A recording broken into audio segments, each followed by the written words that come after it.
আবার এই বিস্তারিত খবর। শিলচরে স্থায়ীভাবে হাইকোর্টের বেঞ্চ স্থাপনের দাবি নিয়ে কমিটি সদস্যরা দীর্ঘদিন ধরে আন্দোলন করে আসছেন। বিভিন্ন জায়গায় দেওয়া হয়েছে স্মারকলিপি। শেষ পর্যন্ত মুখ্যমন্ত্রী হেমন্ত বিশ্ব শর্মার ডাকে গত 16 জুলাই শিলচর হাইকোর্ট বেঞ্চ স্থায়ীভাবে নির্মাণকে কেন্দ্র করে এক সভা আয়োজিত হয়। মুখ্যমন্ত্রীর আমন্ত্রণে সবাই গুয়াহাটিতে গিয়ে মুখ্যমন্ত্রীর সঙ্গে প্রায় 1 ঘন্টা ব্যাপী আলোচনা করেন।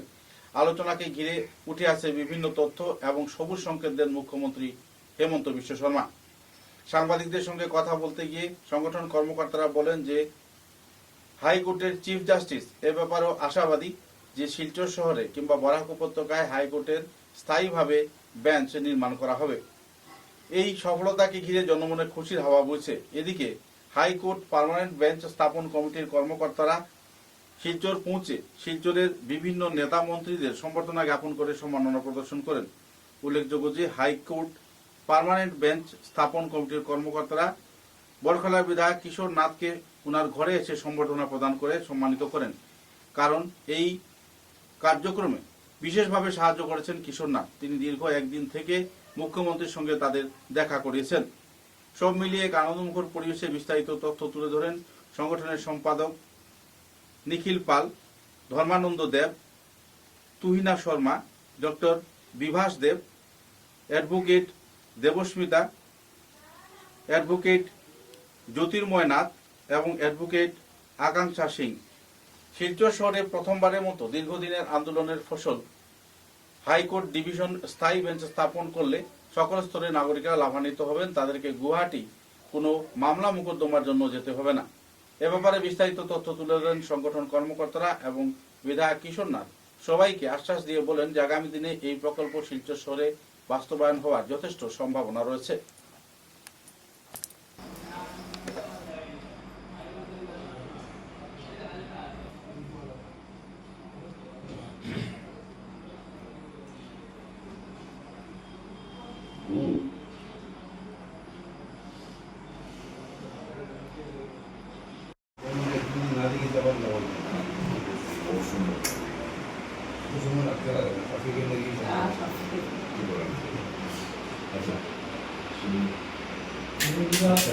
हाईकोर्ट बेंच कमिटी যেটা কমিটির vice president doctor Bibhas Sharma, general secretary Mukul Pal, advisor professor Arun Kumar Singh, principal retired principal, advocate Tuhina Sharma, advocate Jyotirmoy Nath, advocate Debmita Chakraborty, Akankshi Singh,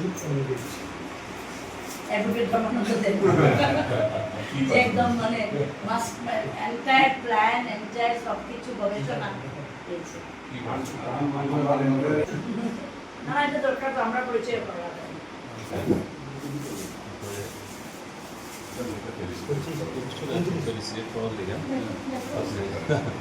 আমরা সঙ্গে আসতে আমরা যে গুয়াহাটি গেছিলাম 3 মিলিয়ন থেকে বড় আপনি সবার থেকে বিকাল পর্যন্ত আমরা সঙ্গে আসতে আগে যে আমরা গ্রেটফুল যে আপনি সাপোর্ট আমরা পাইছি।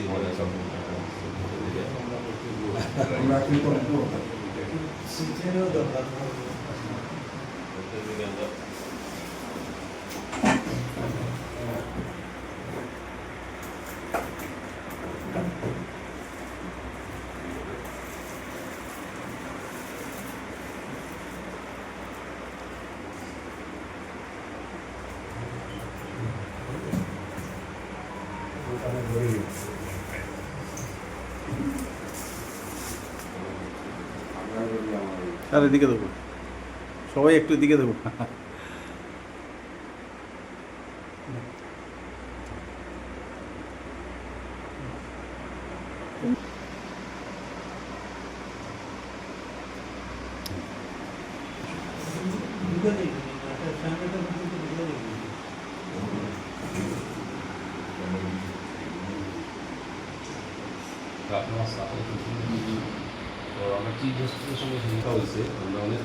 একটা বিরাট প্রচেষ্টা সফলতার মূল দোরগোড়ায় গিয়ে দাঁড়ানো। এই ব্যাপারে বলতে চাইব আমাদের কাছাড়বাসী তথা সমগ্র বরাকবাসী কথাই বলবো যে বরাকবাসী জনগণের অনেক দিনের একটা ইচ্ছা ছিল, ডিমান্ড ছিল যে হাইকোর্টের একটা ব্রাঞ্চ এখানে কাছাড়ে হোক, শিলচরে হওয়া। তো সেটা নিয়ে অনেক দিন ধরে সেটা নিয়ে কথাবার্তা চলছিল, সকলের মনে একটা আশা ছিল, সকলে চাইছিলেন। আর এইবার যেটা আমরা দেখতে পেলাম যে কাছাড় থেকে কিছুদিন আগে মানে কোর্টের কাছাড়ের যে শিলচর কোর্টের সব অ্যাডভোকেট যারা রয়েছেন আর ওই হাইকোর্ট বেঞ্চের একটা কমিটি যারা আছে, কমিটির যারা সদস্য রয়েছেন সকলেই গিয়েছিলেন গুয়াহাটিতে। আর সঙ্গে ডিমা আশাও রয়েছেন। এখানে রয়েছে 3টা সমষ্টি আর ওইদিকে একটা ডিমা আশা। তো আমরা সবাই মিলে ওনারা গিয়েছিলেন। আমাদের মাননীয় মুখ্যমন্ত্রী ডক্টর হিমন্ত বিশ্ব শর্মা মহাশয়কে দেখা করতে গেছেন। ওনার সঙ্গে দেখা সাক্ষাৎ হয়েছে। ওনার সঙ্গে খুব মানে ফলপ্রসূ কথা হয়েছে, সুন্দর কথা হয়েছে। আর উনি আশ্বাসন দিয়েছেন যে কাছাড়ে একটা হাইকোর্টের একটা বেঞ্চ হবে। তবে তিনি বলেছেন সেটার জন্য তো সুপ্রিম কোর্ট বা হাইকোর্টের অনুমোদনের দরকার। সেই সঙ্গে চিফ জাস্টিসের সঙ্গেও কথা হয়েছে। চিফ জাস্টিসের সঙ্গে যখন কথা হয়েছে সেটাও আমি জানতে পারলাম, যদিও আমি তখন সেখানে ছিলাম না, আমি শুনতে পেয়েছি যে চিফ জাস্টিসের সঙ্গে যখন দেখা হয়েছে তো ওনার সঙ্গে প্রায় ঘণ্টাখানিক কথাবার্তা হয়েছে। আর উনিও আশ্বাসন দিয়েছেন যে সেটা কাছাড়ে বরাকে একটা হাইকোর্ট একটা বেঞ্চ হবে। তো সেটা নিয়ে ইতিমধ্যে আমরা দেখতে পাচ্ছি জনগণের মধ্যে খুব একটা আনন্দের একটা বাতাবরণ আমরা দেখতে পাচ্ছি।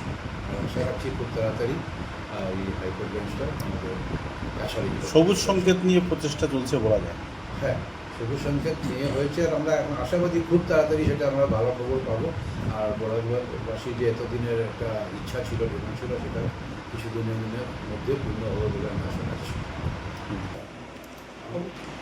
একটা ব্যতিক্রমী সিদ্ধান্ত, ব্যতিক্রমী প্রয়াস এবং ব্যতিক্রমী ঘটনা আমরা দেখতে পেলাম। শিলচর ডিভিশন বেঞ্চ স্থাপন নিয়ে একটা সফলতার সবুজ সংকেত আমরা দেখতে পাচ্ছি। আপনি দীর্ঘদিন ধরে এই নিয়ে সংগ্রাম করছেন এবং সঙ্গে অনেক বিশিষ্ট কর্মকর্তা রয়েছেন, আইনজীবীরা রয়েছেন, কি বলতে চাইবেন? আমি এটাই বলবো যে আমাদের বরাক উপত্যকার দীর্ঘদিনের দাবি আমরা যেটা দেখতে পাচ্ছি, আপনারা এর আগে শুনেছেন, মাননীয় বিধায়কও বলেছেন যে আমরা খুবই আশা দেখতে পাচ্ছি আমাদের এই দীর্ঘদিনের দাবি বাস্তবায়িত হতে চলেছে।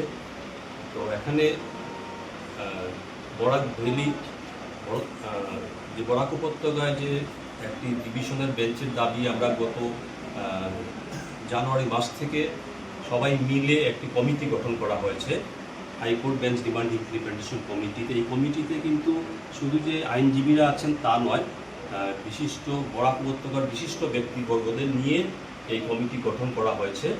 এবং আমরা কমিটি গঠন করার পর আমরা করিমগঞ্জ, হাইলাকান্দি সহ বরাক উপত্যকার বিভিন্ন জায়গায় গেছি এবং সেখানে তাদেরকে আমরা কেন দরকার এই বরাক উপত্যকায় একটি হাইকোর্ট বেঞ্চ তা আমরা তাদের সামনে তুলে ধরেছি এবং সেখানে আমরা গণস্বাক্ষর অভিযানও করেছি। আমরা সেদিন মুখ্য বিচারপতির কাছে 15,000-এর উপর গণস্বাক্ষর করা আমাদের সেই কপি তাদের ওনার হাতে আমরা তুলে ধরেছি।